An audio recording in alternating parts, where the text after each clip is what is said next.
Hello, friends and fellow spectators and well-wishers and supporters of Andrew Moss and the PSP Logistics, and which is the ship that Andrew's on, if you're new to this, and the Clipper Around the World race. I we wrapped up recording this, as you'll see if you're listening in a podcast situation, is a really long one, which is epic and exactly what I would wish.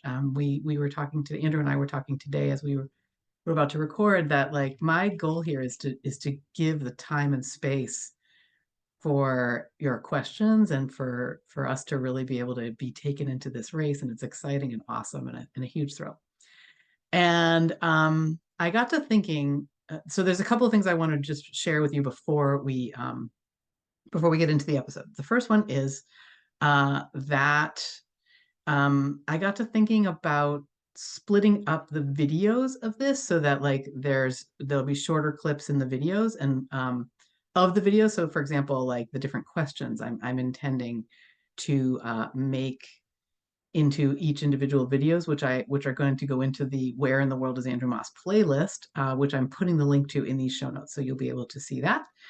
And that was what I kind of had to think about after we finished recording today, was like, are there ways to make this a little bit more accessible? And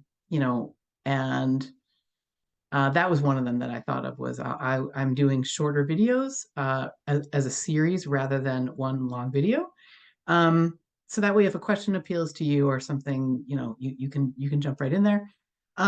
And for listening, I think this is more about the challenges of editing and creating, which I'm still learning about. I decided for now anyway to keep it at um, the full conversation is available in your favorite podcaster, which is, I presume, where you're listening to this. And yeah, and that may change in the future. I think I will always try to at least have the long version, because, like, that's how I like to listen, because you can always just come back to where it wrapped up, right? And but viewing felt a little different. So I'm gonna play with this a little bit. That was number one. Number two, and this is an important one, especially if you're listening like in the car or with kids or watching or whatever, with people, in a not safe for work situation. Somewhere in the middle, Andrew does drop an F-bomb. And I love this because, and I said this in there, like, Andrew rarely swears. So when he drops an F-bomb, it is like significant. There are reasons for that. And I just love that. But also, I wanted you to be aware, like, not listening around sensitive ears until you sort of know where the F bomb, or have heard it. There's only one. So, um, is felt important to bring to you. And then, and then the third one is, and I think this was what was really good for me to go and have a think about, because I realized so Andrew shares something at the beginning of the episode that blew my mind. And I've been reflecting on why it blew my mind. So what he shares is that uh, a lot of the time when he comes into a port, he's not staying in a hotel room or an Airbnb. He's staying on the boat. And I was so struck by this, because we've heard about the boat conditions. I mean, we're not talking luxury here. A yacht is a real misnomer, right? There's no shower on the boat. And so he shares a little bit more about what that situation is like. He shares actually quite cheerfully about what he likes about it. And the reason for it is because there's a budgetary situation that involves, like, let's save a little money. Here's a place for me. Here's a bunk. Like, there's nobody else on the boat. It's cool. It's good. And I got to thinking about the level of commitment to doing something that you love, where you are cool about, for example, staying in these incredibly Spartan conditions, because that's what is required. And it's like not a big deal and it's cool. In fact, I mean, as I say, he's quite cheerful about it. And this to me was new. I had envisioned him coming into a port and getting a hotel room somewhere. And or he talks about sometimes he'll stay with Monique because they're in the same, that's Andrew's partner. And sometimes they'll stay in the same place because that's where she is too. She does not stay on the boat. It sounds like, and I don't blame her for that at all. So I think about the level of commitment and uh, you know, ability to dream big, and also understanding that in the realization of this dream, some things are maybe gonna we're gonna be making choices. And one of the choices Andrew made was um to stay on the boat because that was a good place to stay that didn't involve any more funds. And I want to highlight that. I think that's like when I think about in my own life, what am I doing or thinking about such that like I think an episode or two we talked about this idea of like not being attached to a lot in terms of like what we need to be okay. So the boat is safe, the boat is secure, the boat is has a bunk for him and has like some, maybe limited but cooking uh place. There's a kitchen on the boat, and there is a bathroom on the boat. How wonderful it is, again, is up to you, I suppose, to think about. But that is real commitment to something you really want to bring about in your life. And I want to, Andrew, if you're listening, I want to celebrate that big time. And I want to highlight it as so incredibly inspiring because, like, there's no story there about, oh, we don't have the money, or I don't have the money for a place to stay. So I guess I can't do this boat race. That's not what happened at all. It was the opposite. It was like, how is this possible? And I just think that's amazing. And I really want to celebrate it. Yeah, and I think without further ado, I'm gonna take us into the episode. I think it's the best one yet. The questions are amazing. Please keep bringing your awesome questions. They are epic. You can see that Andrew just delights in them. And yeah, and the last thing I'll say too, we get to at the end of the show, at the end of this conversation, we get to talking about like the idea of contributing to a GoFundMe or supporting Andrew in some way, supporting the boat in some way, and particularly in reference to Andrew, like uh, there are other ways to support, he says, than simply donating. And as much the donating money is really really appreciated for this coach on sabbatical, taking a year off of his ability to earn income as he lives this dream, right? Um, but the other ways to support are to ask questions, to really to show your interest in this. I think that's something that he's really enjoying. And then um to to really just that, like, well, that, and also to share the show if the show is something that is interesting to you, or if one of these video segments is something that you enjoyed, sharing it with someone who you think also might enjoy it is a great way to kind of um spread the word, share the support. Yeah, Andrew is really enjoying that about this, seeing the people who are and connecting with the people who are really interested and enjoying kind of watching and following along. So, all right, yeah, that was the last thing I wanted to say. So, without further ado, here we go into the episode where Andrew Moss was in the world in Ha Long Bay, Vietnam. Here we go. Once upon a time, there was a kid named Andy who loved sailing. Andy read and reread a book about a guy who sailed all the way around the world. He thought, how amazing would that be? Andy grew up to have a great life with some amazing children he wanted to be an example for, and he built a fulfilling career serving others, coaching Olympians and some of the greatest athletes in the world, coaching college students and young entrepreneurs and business people and teachers and fellow coaches. Over the more than 3 decades of Coach Andrew's career, he's had an incredibly positive impact on thousands of lives, all while helping people achieve their dreams.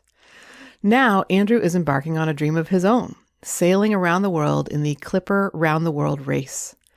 42,000 miles, 11 months sailing the globe, sailing into port on 6 of the world's 7 continents. It's the adventure of a lifetime, young Andy's dream manifested by Andrew's ongoing belief and positive mindset. Where in the world is Andrew Moss? Let's find out. Hello, Andrew. Hello, Kay. Good morning for you, I guess. Yes, good evening for you. Where in the world are you right now? Well, I am in a hotel room in Ha Long Bay, Vietnam, which is I'm going to probably mess this up, but it's on the south eastern um, part of Vietnam. It's a World Heritage Site for some of the nature and sort of the geography of the area. It's just stunningly beautiful oceanside city. Yeah, and I'm in a hotel room because the logistics around being on the boat and staying on the boat and showering and facilities weren't quite working out. So decided to go for a hotel, which for anybody that's been to Vietnam, it's a fairly inexpensive place to visit, and so that's been kind of nice. Mm. Okay. Do you usually stay on the boat when you're in a port? Like I had I have envisioned been you trying always. to. Yeah. Oh, okay. Yeah. Yeah. I mean, it's been kind of a little bit of both because in the times that Monique has and Monique's travels and my travels have coincided, she's always had a place. So that's worked. And so I've gotten off the boat in those places. And then otherwise, I've stayed on the boat, yeah, and in most of the other locations. Oh, like I did not know that. Mm. So what that mean? Like there's no showers on the boat. No, but most of the facilities we go to, most of the cities we go to have, and the marinas that can have 11 70-foot boats in them are fairly robust marinas Mm. with lots of facilities, and there's usually a big clubhouse nearby, and they have all of that. This is a little different in Halong Bay. It's more of a cruise terminal, and so there are some, I think right now, three massive cruise ships tied up on the main dock, and we're sort of on a little side dock along with some of the little tour boats that you can go on day tours here on. Wow. So it's not really it's more of a tourist processing facility more than a yacht club or a marina. Makes sense. Makes sense. Mhm. All right. Can you take us into this leg a little bit before we get to our we got some really, really good questions today. Um, Cool, cool. and yeah, like when we last spoke, there was a cyclone coming. Yes. I'm sure that feels like it was a million years ago for you now. So what was this Mm. leg? Yeah, I mean, it was quite interesting because, as you said, we were hunkered down. Our start of the race was delayed as we waited for the cyclone to land quite near where we were in Australia, Narrowly Beach. Thankfully, it went. Thankfully for us, it went about 80 miles north of where we were, and ended up being more of a sort of a tropical storm, a lot of wind, some rain. Didn't do nearly the damage that they were worried it might have done. So as soon as that sort of made land, we were the next morning we were on our way, and on that coast of Australia, you're right at the Great Barrier Reef. So it actually was a sort of a 2.5 day sail and motor to get outside the reef to a place that was safe for starting the race from Mm, because of all the islands and the reefs and that. So that was an interesting way to start the race because we had a bunch of new people joining, and it gave us a little bit of time to get to know everybody and to practice together, to sort of get into the racing mode. It gave those who have seasickness issues a couple of days to get that behind them. mm, And so, yeah, so that was that. And the weather from the cyclone had sort of subsided quite a bit. And by the time we started the race, we had beautiful weather. And so from Australia to Vietnam is, if you looked at it on a map, it's sort of going backwards in the sense of going around the world. You go north from Australia, uh, and to get around the eastern side of Papua New Guinea. And then from Papua New Guinea, you can start turning west, and you sort of go northwest along the edge of the Philippines until you get to the northern part of the Philippines when you can turn straight west and then go towards towards Vietnam and towards Thailand and that sort of whole area. So yeah, I mean, you're sort of not heading east is the direction we're trying to go in terms of circling the planet. But for this leg, it was a bit of a backtrack to go northwest to come here to Vietnam, which is one of our host cities and one of the sponsors of one of the boats. Yeah. But it made for some really interesting racing because we had land nearby for large portions of it, which anytime you have land nearby, it generates different kinds of weather patterns than being out in the open ocean does. We had to cross the equator again, which we had done in leg one. And so this time going from south to north. The equator also has an area called the doldrums, which are sort of no wind. And Clipper has a rule that allows the boats to get through the doldrums area, which typically are like zero wind most of the time. There's a rule that allows you to use your motor for a certain distance. And it's up to each boat whether they use that option or not. And when they start using it, there's some discretion as well within a range sort of distance. So that's always an interesting feature of the race. We also have, like we always typically always have, is a sprint award, so which is over a period over 2 points on the course. They measure how long it takes all the boats to go between those 2 points, and the top 3 boats get bonus points.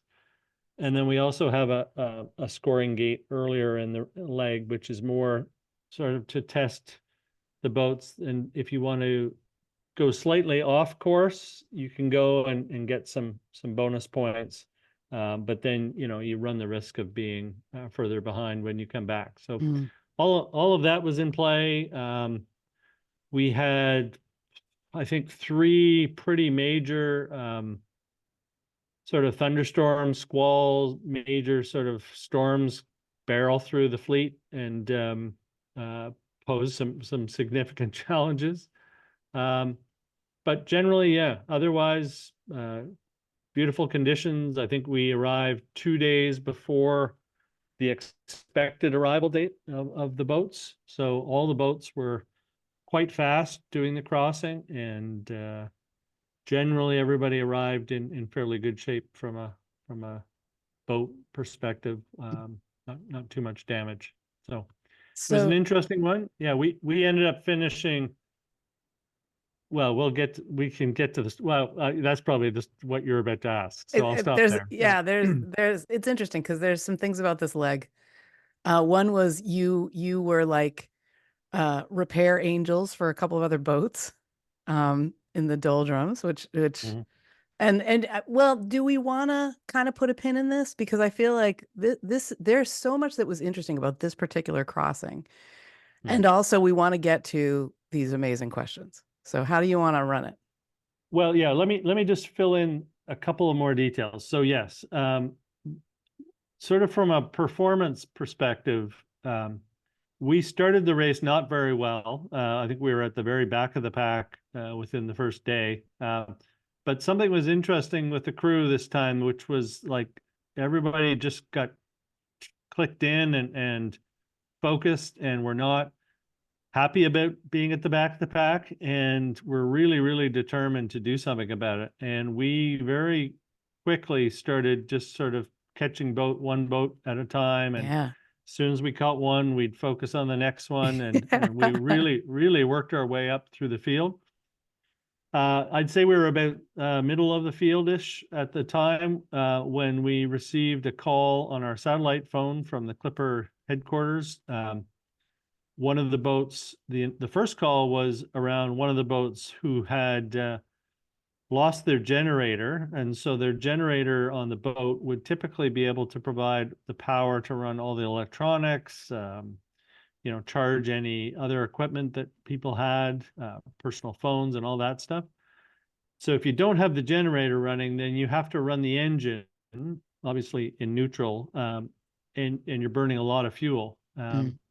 The generator doesn't use much fuel, but running the engine uses a lot of fuel. And this boat had used up a lot of fuel already, and it was quite early in the race. So we were asked to go back to where they were, which was behind us quite a bit, and deliver 5 jerry cans worth of diesel fuel to them. So we did that, which, probably cost us, I don't know, about 2 or 3 hours of time. And then we got going again, and we'd lost some distance to the boats that we had been catching up or had passed already.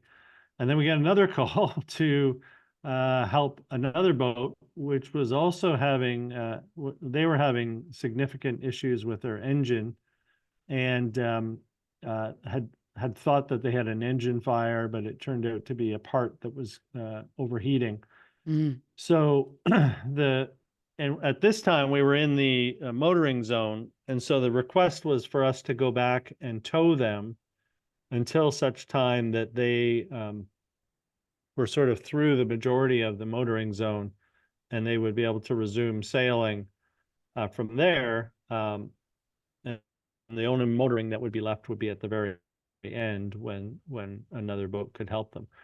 So that required us to go even further back to where they were. It turned out that by the time we got near where they were, the wind had picked up, and they didn't need to motor anymore. And in fact, it was faster to sail, and it would have been unsafe for us to tow them. Mm. So we turned around and started sailing again. And that one cost probably 5.5 hours. So yeah, so all of that happened, and we end up in a situation where, all of the work we had done to catch up to all those boats seems like it's gone. We've got these 2 boats behind us. Well, actually, one of them was ahead of us now. The one we gave fuel to was now ahead of us. So we were back almost at the back of the pack. And once again, everybody just got really focused, and we kind of did the same thing again, and worked our way back up, right up to, I think, 4th or 5th place at one point. And then the last day was a little fluky with where the wind died again right near the finish, and all the boats kind of maneuvered their way across. But in the meantime, we had learned that the race headquarters had deemed that we had lost approximately 8.5 hours performing the 2 rescues. And so we would be awarded that 8.5 hour,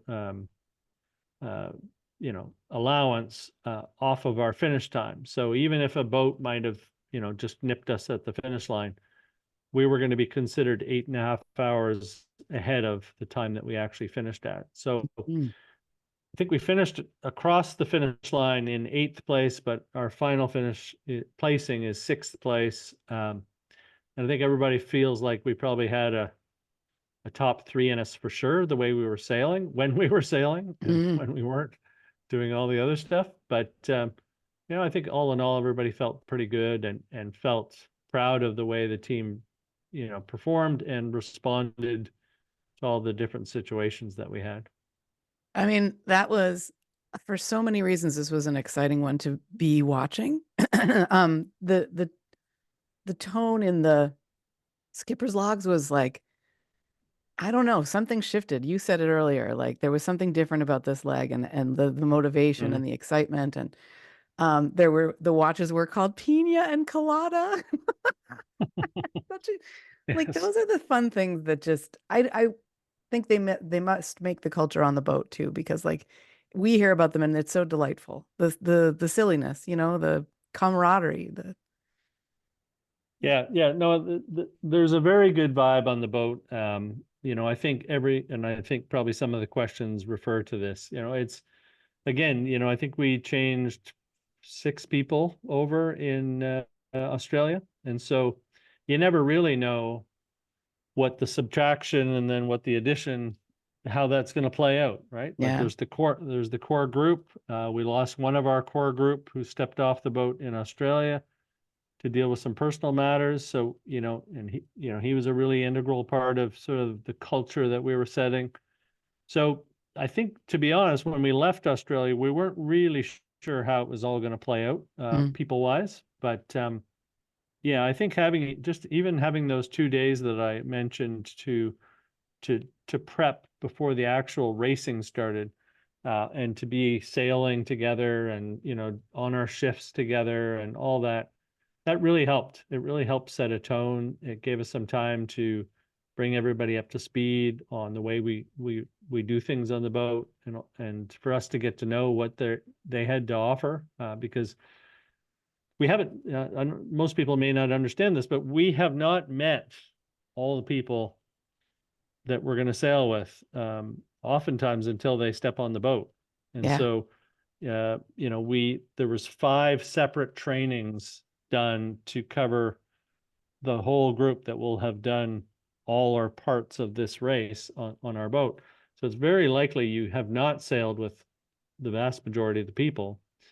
And so you never know. You never Mm. know who they are and how they're going to contribute. And so that's always an interesting part of the race, is to see how Yeah. that.